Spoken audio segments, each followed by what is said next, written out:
అది ఎంత తప్పు మాటో ఒకసారి ఏబిఎన్ రాధాకృష్ణ గారు ఆలోచన చేయాలి. ఎందుకంటే మహిళల గౌరవాన్ని, మహిళల ఆత్మగౌరవాన్ని కించపరిచే విధంగా ఇప్పుడున్నటువంటి ఏబిఎన్ ఛానల్ అంటేనే ఒక బూత్ ఛానల్గా, ఒక లేనిపోయినట్టు కళ్ళబొల్లి మాటలు, కల్పితాలన్నీ కల్పించుకోవటం అనేటువంటిది గత కొన్ని సంవత్సరాలుగా మనం చూస్తూ ఉన్నాం.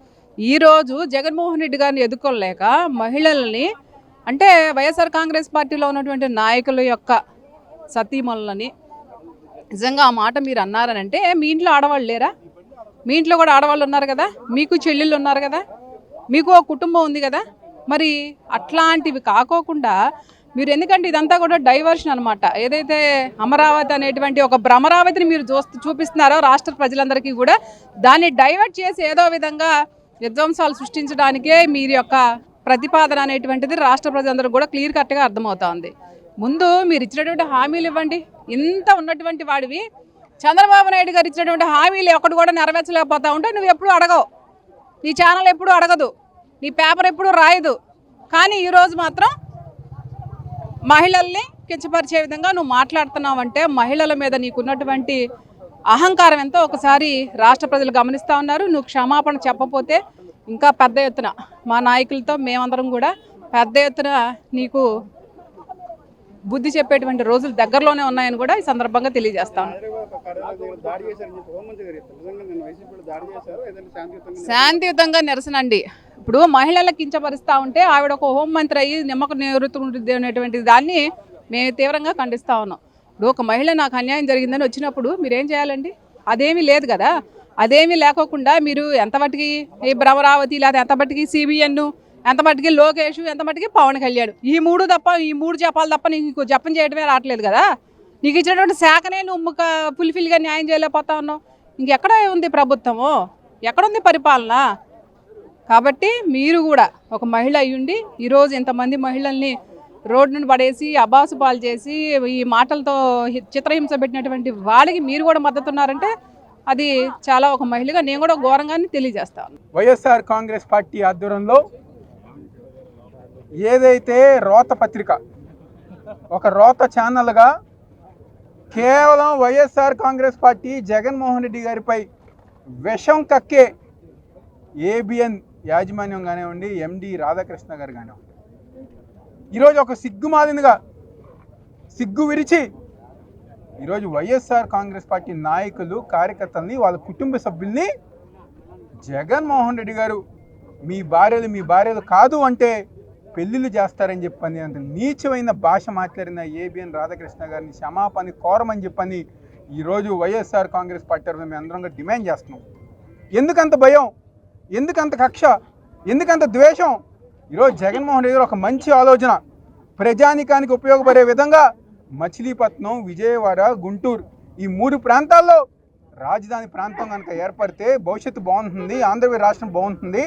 ముఖ్యంగా ఇక్కడ నివసిస్తున్న 60 లక్షల మంది ప్రజానికి ఒక భవిష్యత్తు బాగుంటుందని చెప్పి జగన్మోహన్ రెడ్డి గారు ఒక మంచి సలహా ఇస్తే, మీ కమిషన్ల కోసం, మీ వ్యాపారాల కోసం ఏదైతే మీరు డబ్బులు ఇప్పిస్తున్నారో ఆ ఒక కమిషన్ల కోసం చంద్రబాబు నాయుడు, లోకేష్, పవన్ కళ్యాణ్ డబ్బుల కోసం ఈరోజు విషం కక్కిన మీరు ఈరోజు మీరందరూ గారా కలిసి గట్టిగా క్షమాపణ చెప్పాలి. మహిళల గురించి మాట్లాడితే నేను తోలు చేస్తా, మహిళల జోలికి వస్తే నా విశ్వరూపం చూస్తానని చెప్పిన చంద్రబాబు నాయుడు గారు కానివ్వండి, లోకేష్ కానివ్వండి, పవన్ కళ్యాణ్ కానివ్వండి, వీళ్ళందరూ ఏమైపోయారు? వైఎస్ఆర్ కాంగ్రెస్ పార్టీ నాయకులు మహిళల్ని కించపరిస్తే మీరు నిన్న శాంతియుతంగా నిరసన కార్యక్రమం చేస్తున్న మా వాళ్ళ మీద ఏదో రౌడీలని, గుండాలని చెప్పి ఒక అబద్ధపు ప్రచారం చేస్తున్నారే, ఇంతకన్నా సిగ్గుమాలిన చర్య ఉందా అని చెప్పి చెప్తున్నాం. మీకు దమ్ము ధైర్యం ఉంటే డిబేట్కి రండి. మేము చెప్పిన మావిగన్ ప్రపోజల్ ఏ విధంగా జనాలకు ఉపయోగపడుతుందో మేమందరం గారు మేము చెప్తాం. మీ అమరావతిలో 2 లక్షల కోట్లు అంటున్నారు, అవినీతి అంటున్నారు, స్కీములు, స్కాములతో ఈరోజు మీరు ముందుకు వెళ్తున్నారు. అవన్నీ గారు ప్రజల ముందు నిలబెట్టే బాధ్యత మేము తీసుకుంటాం అని ఈ సందర్భంగా చెప్తూ, వెంటనే రాధాకృష్ణ కానివ్వండి, చంద్రబాబు నాయుడు, పవన్ కళ్యాణ్, లోకేష్ క్షమాపణ చెప్పాలని చెప్పని మేము అందరం గారు డిమాండ్ చేస్తాం. మానవుడిగా ఉప్పు కారం తినే ఒక తెలుగువాడిగా ఎట్టా రెస్పాండ్ అవుతాం, అట్టాగే రెస్పాండ్ అవుతాం. ఇప్పుడు రాజకీయాలు అడ్డొచ్చినాయి, నీకు మా ఆలోచనలు నచ్చలా, ఆలోచనల మీద మాట్లాడండి. లేదు నీకు మా పద్ధతి నచ్చలా, పద్ధతి మీద మాట్లాడండి. ఇంట్లో సంబంధం లేని ఆడవాళ్ళ గురించి, అసలు రాజకీయం ఎరగని వాళ్ళ గురించి మాట్లాడి దానివల్ల లాభం చేసుకోవడం ఏముంటుంది అనేది వాళ్ళని ప్రశ్నిస్తున్నాను. నీకు మేవిగా నచ్చకపోతే దాంట్లో ఏం తప్పులు ఉన్నాయో చెప్పాలి, కానీ కార్యకర్తల భార్యల్ని కించపరుస్తూ మాడటం ఎంతవరకు సమంజసం? నీ వయసు ఎంత? నీ వయసుకి నువ్వేం మాట్లాడాలి? నీ ఛానల్ ఉన్న దేనికి అనేది దాని గురించి ప్రతి మనిషి మానవ పుట్టినోడు ఇంట్లో ఆడవాళ్ళని ఎవరన్నా మాట్లాడితే మైకు పెట్టిన మీతో సహా ఏ మగాడు ఊరుకోడు.